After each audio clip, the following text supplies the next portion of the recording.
Welcome back. This is your review for Fruits Basket Season 2, Episode 16/41. This episode is all about, wishes. Yeah, pretty much wishes, and kind of what, not to know what the kind of what they mean, but kind of the different impacts of wishing for someone that you care about to be there, but they can't for some reason or another. So this episode, pretty much we get Tohru sneaking into the Soma estate. Well, or at least she was originally just going to visit, but she did not. But she didn't. She couldn't. She couldn't wrap her get enough courage to actually get through the main entrance. Um, and as she's walking around, she ends up running into Momo. If you don't remember who Momo is, that's Momiji's little sister. Um, and that we saw all the way back in season 1. And Momo, she's they're hearing a violin play, and Toru almost, pretty much says that, oh, this is Momiji's little sister. She almost says it out loud, but she doesn't. She catches herself, but she says at least Momiji out loud, and Momo's like, oh, hey, like, do you know Momiji? Are you a friend of him? Here, let me help you. Were you trying to go visit him? Here, let me help you. And she shows Toru not only the back entrance to the Soma estate, but that next to the back entrance there's a portion of the wall missing. There's a crack in the wall, or a hole in the wall, and so they go through that, and Toru's just asking her, like, oh, how do you know Momo? How do you know Momo? No. Yes, Momo, how do you know yourself? Momo, how do you know Momiji? And Momo's, like, oh, I'd seen him before at, Papa's work, and, I had, I think he looks really, I think he looks a lot like Mama, and when I told Mama that, she said, no, that's not, he doesn't look anything like me, and then Papa told me not to ever see him again, but, I look at him, and I think that he does look like Mama. And as she's telling us, she's leading her Tohru to Momiji's house, and you get to where you come up to Momiji, and he's playing a violin. And then she's like, yeah, I want to take violin lessons too, so I can be with him. And hey, since I brought you this far, since I took you to him, can I ask you a favor? Can you ask Momiji if he'll be my big brother? And she's like, because like he just seems like he'd be fun to have as a big brother, and I get to see him every day, and can you ask that for him? Ask me that for him, ask him that for me. Jeez, I can't talk. And Toru kind of getting emotional about it. She goes in, and Momiji's like, oh, hey Toru, what's up? I didn't expect to see you here. And she's like, oh, you play the violin. And he's like, oh, yeah, I had to, I haven't really practiced much since getting into high school, but, I'm probably going to have to stop soon.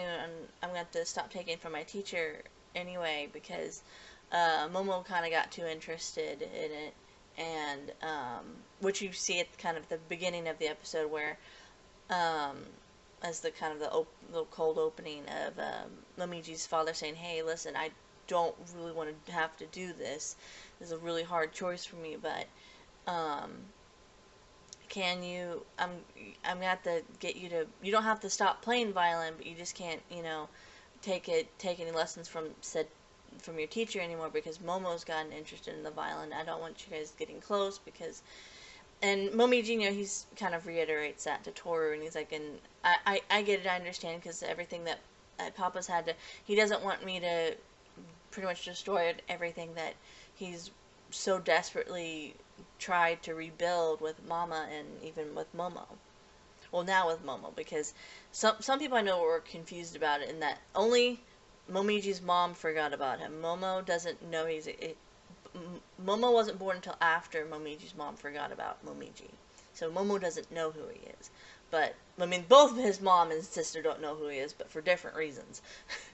um, um, and, Toru explains, hey, Momo was the one that brought me here. You know, she's been watching you. She wants to ask me if you'll be her big brother." And Tohru just she gets so emotional, and she just starts crying, being like, why is it, you know, these people, they want to be with the people that they love, but they can't. And of course she not only thinks of her mom for herself, but she also thinks of Uo when it comes to Kureno, because I forgot to mention this earlier. Um, uh, she had been talking to one of the main reason why Tohru had actually originally come to the Soma state was because she had asked, she found out from Uo that Uo had quit all of her previous jobs uh, because Uo just couldn't handle, you know, every time a customer would come in, she'd get excited thinking it was Kureno and then just be disappointed. Uo couldn't, she's like, I was tired of feeling that way, so I quit all my previous jobs and I got new ones. And then they find out that, oh, because she's like, oh, I guess I forgot to tell you guys his name, which was Kureno, and Toru's like, wait, it's Kureno, I know a Kureno, like Kureno Soma. And she's like, oh, and it was like, do you know him? What was he like? And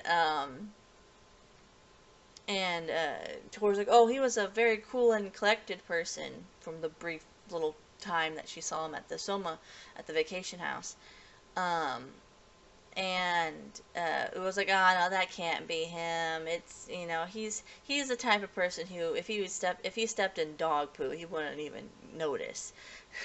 And Anna's just like, you know, that's not a very nice thing to say. It's so funny. And Tor's like, oh well, you know, I could go and ask people about it. You know, I could go and I could go and find out for you. But it was like, no, listen, just let it go. Just don't worry about it.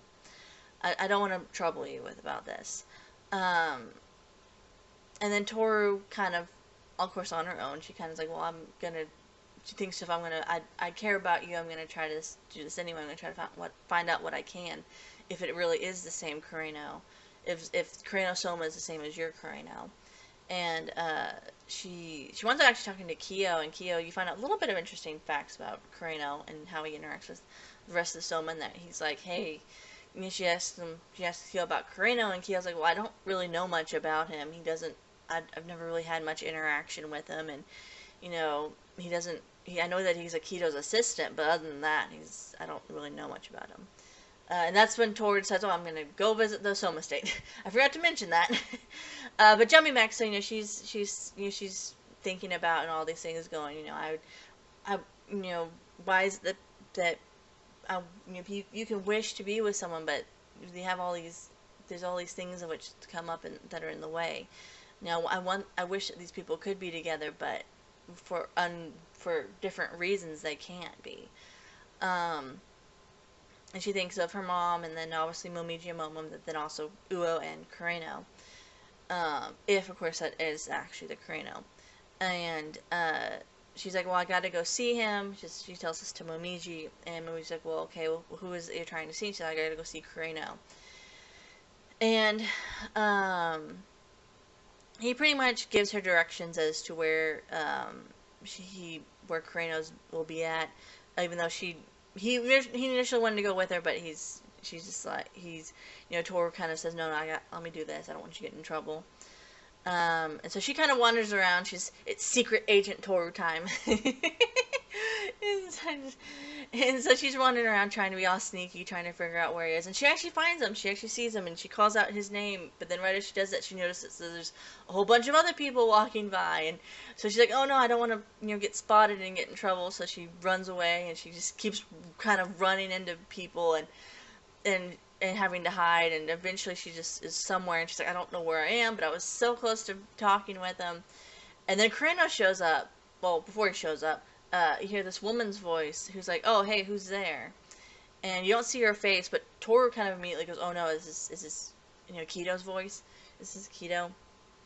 And Kureno shows up, and he's like, hey, it's just me, Kureno, just walking by. And he kind of pats her head and kind of pushes her down to make sure, or not really push her, but kind of make sure that she's below the bushes so that she's not seen. And he's like, it was just me, and I'm passing by, and the woman's like, oh, why don't you come in for some tea? And reaches out her arms to him, and he's like, nah, no, I can't. Akito wouldn't be too happy about this. I gotta get back. And Toru's kind of like, wait, what? But I thought that was Akito. That kind of sounded like him.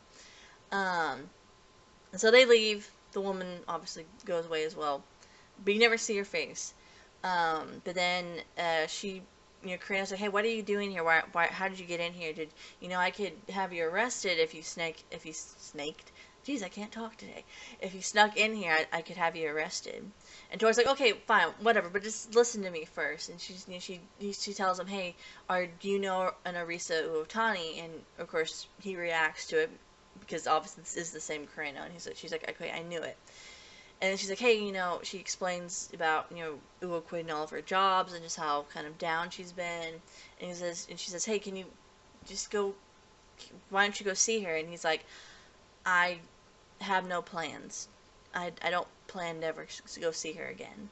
And Toru's like, well, is it due to the whole Zodiac thing, the transformation stuff? And Karina's like, no, it's not that.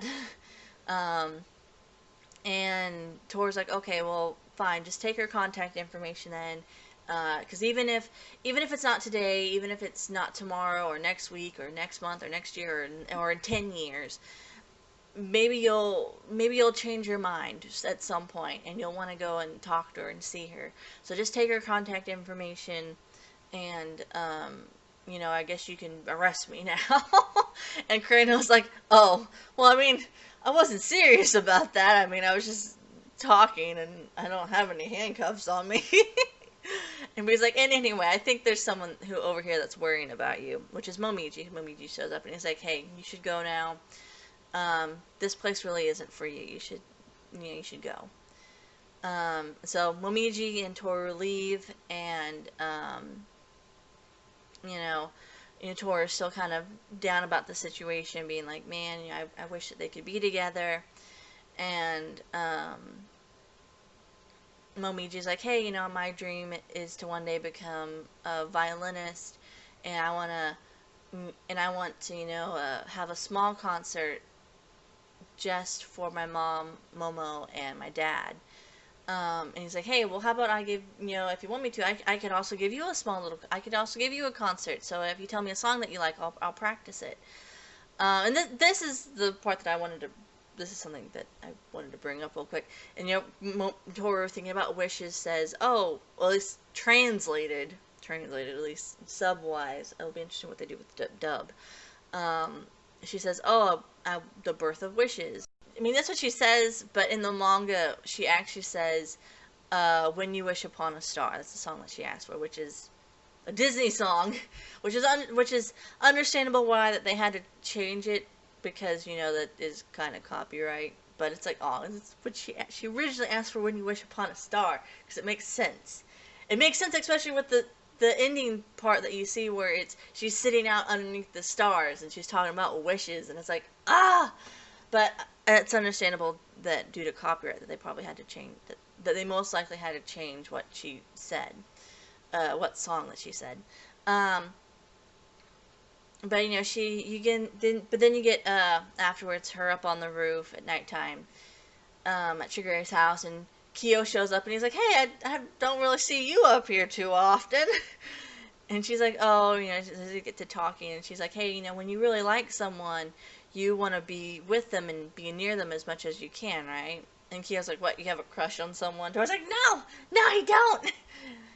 And then you get, again, and this is just Kyo knowing that he wants to be with Toru as much as possible, but he also knows that he's already, resigned to not actually getting to be with her, and so he's like, hey, well, if you ever do fall in love, I'll be here to support you. And of course Toru's like, okay, and then she just kind of starts crying. She's like, I don't know why I'm crying. But yeah, the entire, but that's kind of and it's such a cute moment, but that's kind of the entire episode of her being like, these people, they wish to be together, and maybe one day that they can be, but at the moment, there are things that it's going to be hard for them. They can't be together. Even, no matter how much they wish for it, they can't be together right now. And that's really about it. I mean, it's not too complicated of an episode. It's pretty simple. It's pretty simple, but it's very sad. It's a very it's cute, but it's also a very sad episode. It's like an all type episode. But that's really about it. So thanks for watching, and bye for now.